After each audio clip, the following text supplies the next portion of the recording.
Hi everyone, Helen Taylor here. Welcome to the Inspired Radio series, You Are Supernatural. I'm here with you for conversations and stories that awaken something within us and to contribute to the creation of a new world. My story, my book that I wrote is what we're working our way through with each episode. It explores past lives, karma, auras, energies, demons, dimensions, timelines, and quantum possibilities. We're going to venture beyond what we've been told is real and discover what else is possible. Through my experiences, I've learned a lot, and I've learned that we are supernatural. I have no doubt about that now. I'm going to be your guide with these stories, so let's get started. You know, Getting ready to do the show today, I had to remind myself why I'm reading through this book with you. What I'm doing is, I've got me, the current version of myself, who is looking back 30 plus years ago at who I was. And I was very unconscious, is probably the best way to describe me, very unconscious and living in programs of life. And I want to give you insight from the current version of myself looking back, because I'm revealing the patterns. I can see them very clearly now. I'm revealing the patterns, and when you do that, or when I do that, I should say, you're going to start to see the patterns in your own life, right? We are here to learn from someone else's experience. I'm here to share some of my experiences. That's what guidance is, right? Somebody said to me just recently after having a conversation with me, he said to me, "Oh my gosh," he said, "you're a mirror of the future me," which really took me aback a little bit, right? But he said he could see what he was capable of in me. So, isn't that wonderful? We can all be mirrors and hold up mirrors to other people. And yes, some people are mirrors that inspire us. I've had many people in my life that I've, wanted to be, wanted to emulate, and have certainly been examples for me to set another standard for myself, I suppose. So I'm revealing the patterns. That's what I'm supposed to do. When I've learned and experienced something, I have to share it. I have to share it with others in the world. So everybody else then starts to, take note and starts to embody it in their life. And we all collectively evolve. So I'm revealing the patterns because when I do that, you begin to recognize the patterns. And when you recognize the patterns, you begin to release yourself from them. It's just a healing process. It's not about doing therapy. It's not about going and talking to someone and doing whatever. By just listening to somebody sharing their personal experiences, it actually starts to undo the knots and ties in your own experience. It's incredible. That's why storytelling is so valuable. That's why it was always so valuable. There's a power in it. There's an energy in it that's very transformative. So when you start to recognize the patterns by listening to me talking about recognizing the patterns, you begin to release yourself from them and you create distance between you and the story.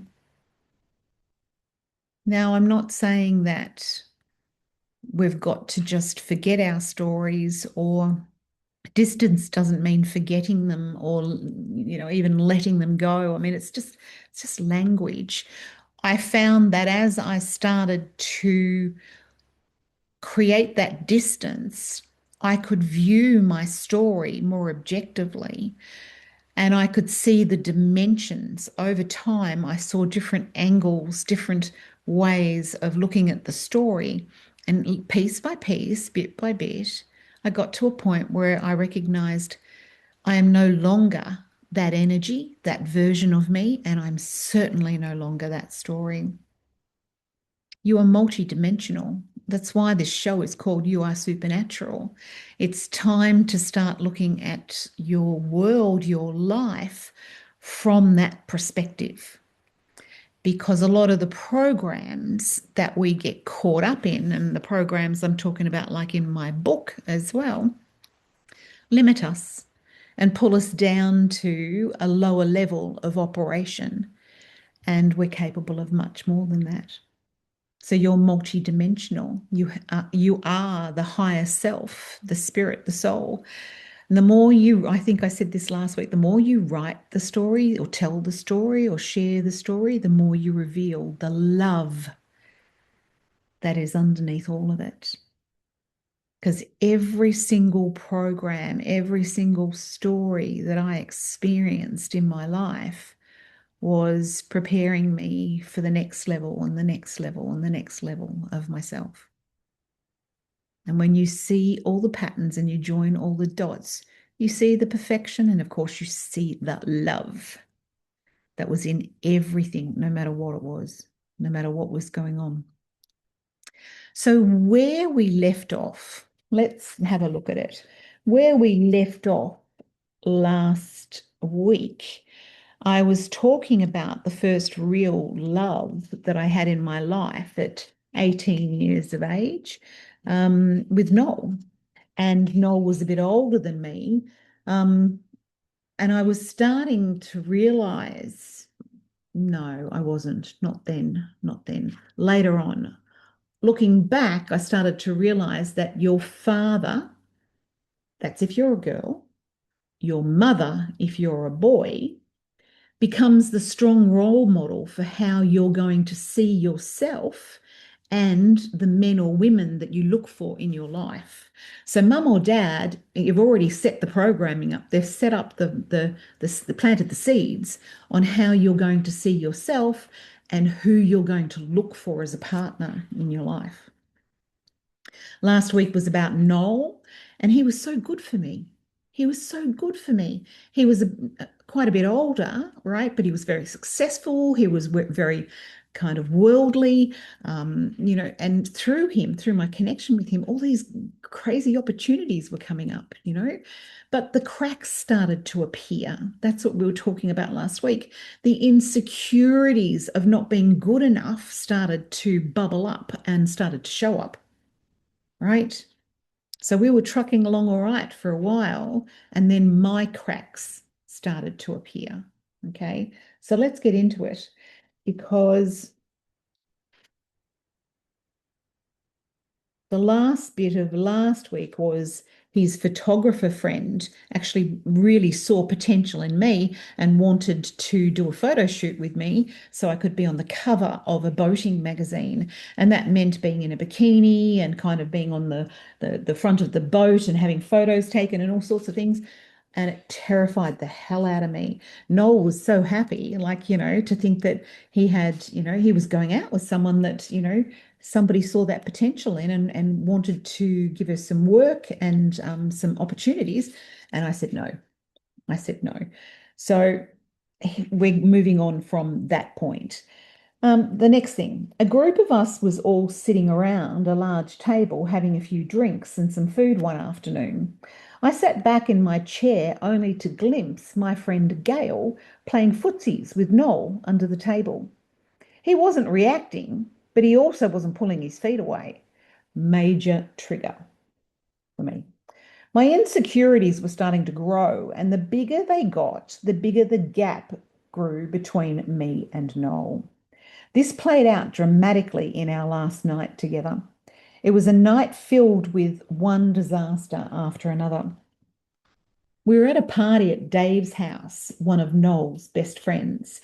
Everyone was staying over. There were sleeping bags and makeshift beds all over the lounge room floor. There was a lot of drinking, dancing, and fun. And during the night, I went down the hallway to find the toilet. Noel's brother Chris was drunk and he grabbed me, pulled me into a bedroom, and kissed me. This just managed to happen as his wife was walking down the hall. Of course. Within seconds, the whole party knew about it, and people were quick to jump to conclusions. How did it all become my fault?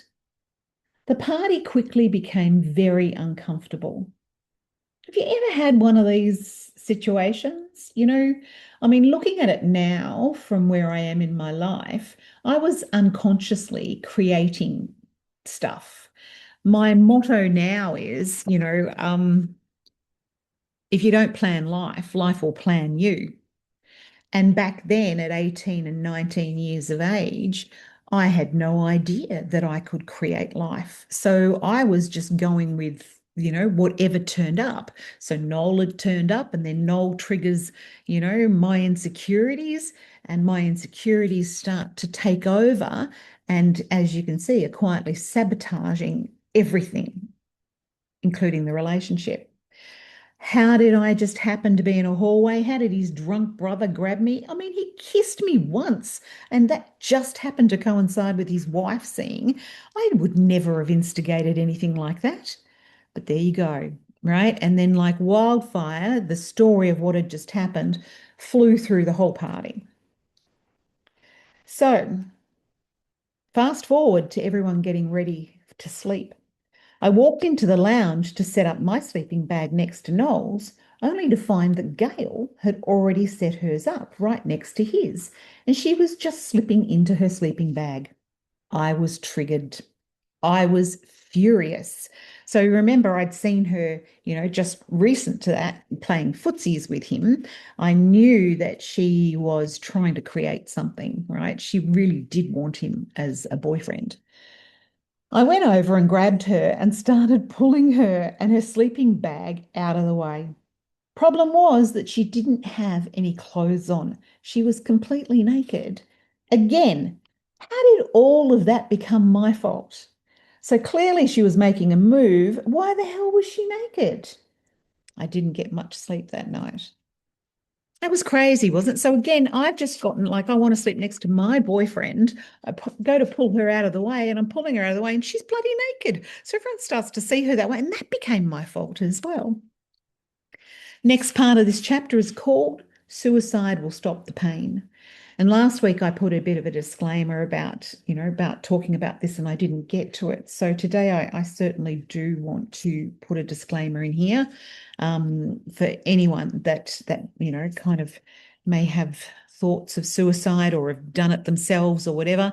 Please just turn off. Just turn off. I'm not here to trigger anybody. I'm here to share my story and, the insights that I've got from that. And everything, the good, the bad, and the ugly, has love in it. Everything does. Okay. I'll leave it at that. Suicide will stop the pain. Noel drove me home the next morning. We drove in total silence.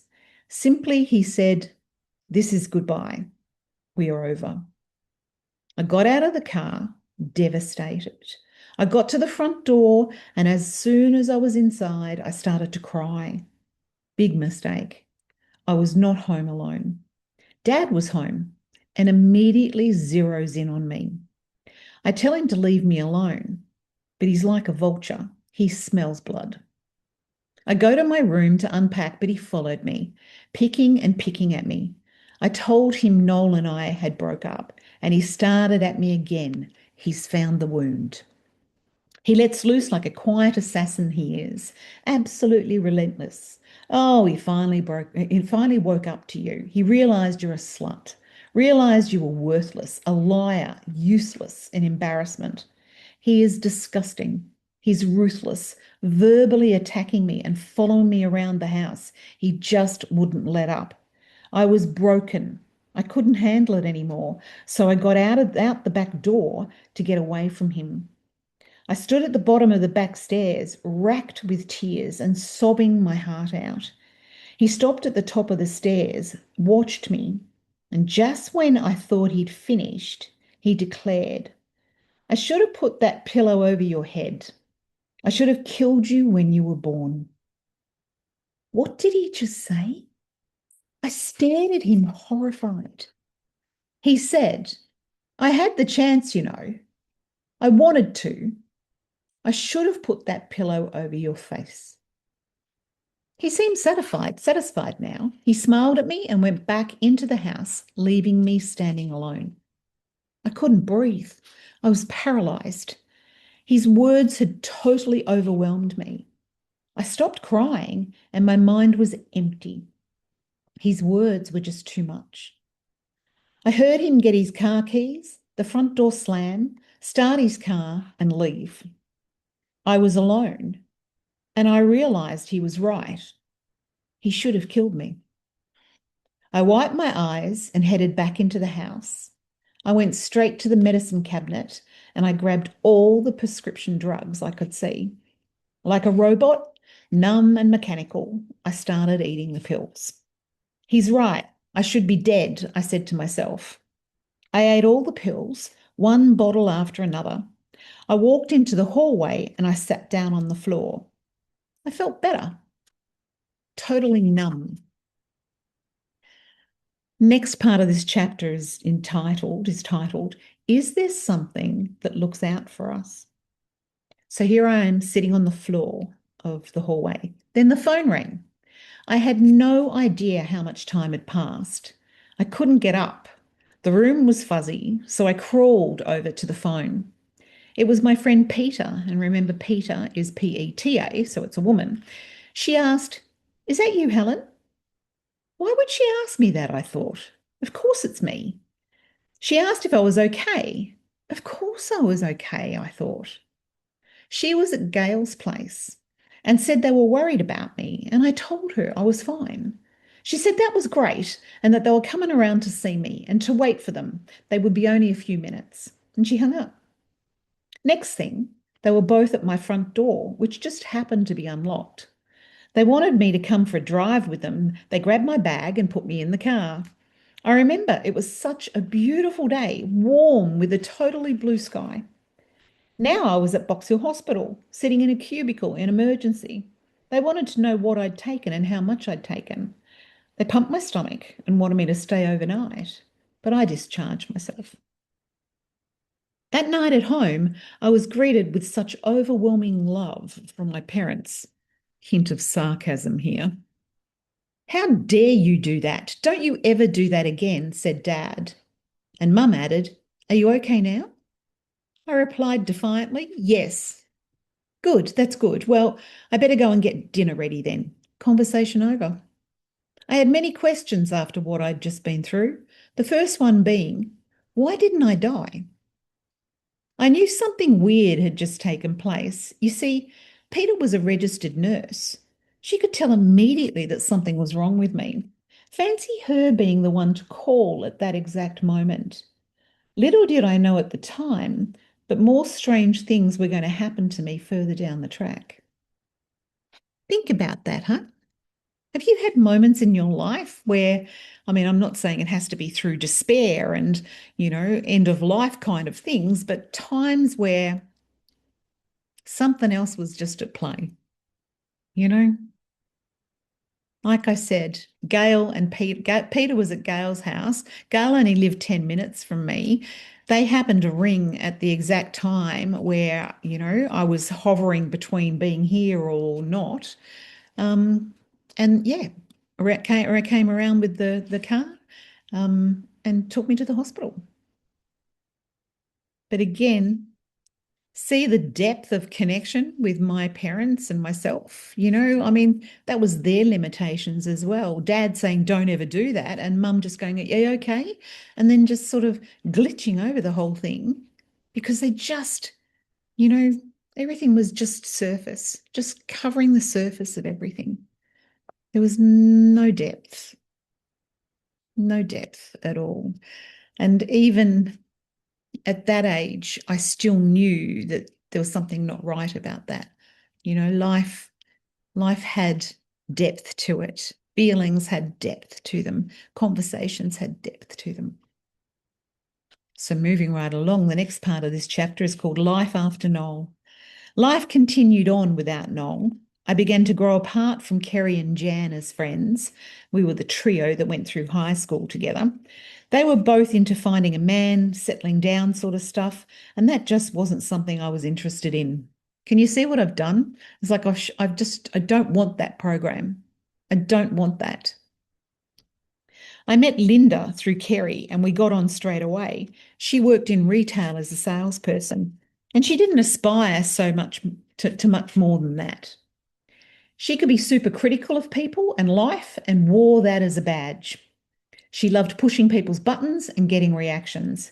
She hated life and she figured that she'd just been dealt a crappy hand.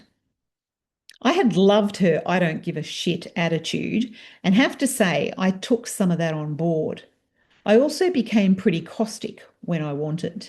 Up to this point in my life, I'd pretty much followed the pack. I'd been shy and introverted, but all that was changing.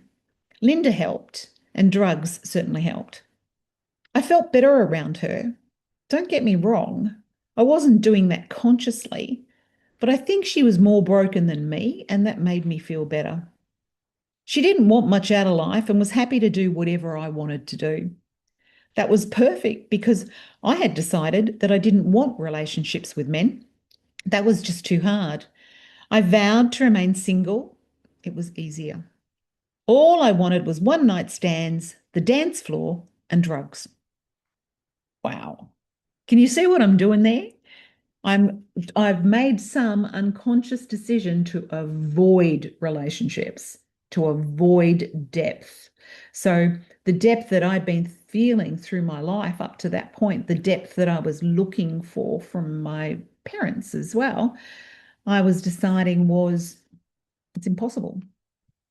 So I had to shut that down in me in order to get on with life. Crazy, isn't it? So smoking dope now, oh, sorry, smoking dope now and then with Noel had now turned into joints, bongs, and the occasional night of speed. Linda smoked bongs and knew how to score speed, which was a known amphetamine.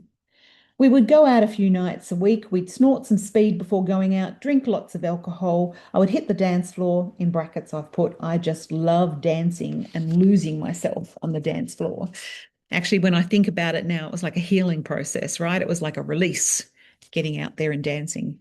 Linda hated dancing, so she would pick up some guy, go back to his place and have sex. Then we'd go back to Linda's, hit some bongs to wind down, go home, go to sleep, get up the next morning, go to work and repeat. Insanity. Hmm? Insanity. The next part of this chapter is called Work Hard, Play Hard. I had moved on from Cody Dwyer by this time and had decided that I didn't really like the politics of working in a large firm. So I started working for a sole practitioner, Peter, in North Balwyn. I could learn more in a smaller environment and I was given a wider scope of things to learn and do. Remember, a sense of adventure and learning was always important to me. I needed it as much as I needed air. So this part of me that just had to keep evolving, keep changing, right? Peter didn't know it at the time, but he was about to go on a roller coaster of experiences with me. Lucky him. It's important to me at this time to let you know about me and drugs. I could take or leave drugs at this time of my life. I certainly used them whenever I was going out, but I didn't need them every day. I just want to be clear about this. Linda, on the other hand, had a problem. She couldn't stop them. So I think I was actually seeing there that I had some depth of self-control, not consciously, just unconsciously. But looking back, I can see the shift, right? What was happening to me. I had some sense of control. I loved working for Peter. I learned all about conveyancing and debt collection. I even got to instruct a couple of times with him in the Magistrates Court and Supreme Court. Instructing is sitting with a lawyer through the court hearing. I was so happy learning and mastering all sorts of things, and those opportunities just didn't present themselves in a larger firm. I got to know more about Peter personally, got to know his wife and his kids, and he got to know more about me as well. Peter's business grew. He was making good connections in the insurance industry and taking on more work, predominantly insurance claims. We moved office to South Melbourne to be closer to the major insurance firm that he now had as his biggest client. It was fabulous. This was the 1980s, and South Melbourne was an inner city suburb filled with businesses and pubs. We had moved into what had previously been a brothel in Moray Street. It was a single fronted premises with white painted walls, black lacquered architraves and mouldings, and plush red carpet. Pretty crazy stuff for a legal practice. It really was. It was an ex brothel, and it was just those stark, bold colours. It was fabulous. It was standard practice to go to lunch at the pub on Fridays, to eat and drink plenty and leave late into the night. Lunches were ways of doing business and getting to know the clients. I would often finish up at the office and make my way to the pub to join Peter and the business associates. This was also a time when it was standard practice to smoke in pubs and in the office. I always had an ashtray at my desk. It seems so surreal now looking back at those times because so much of what we did then would now be so unacceptable now. The 1980s, smoking at the desk, smoking in pubs, driving home drunk, right? Wow.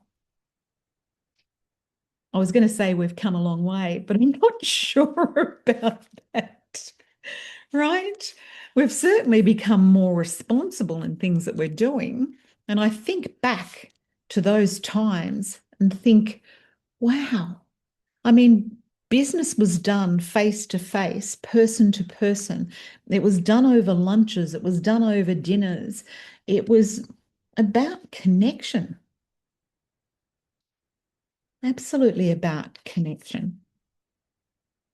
And that was, boy, that was another transitional time for me in my life. Mm? And I think of it now, Peter was becoming a role model, a male role model, a good one as well. I was watching how he operated and how he ran his business and how he ran his family, and probably making some little comparisons along the way.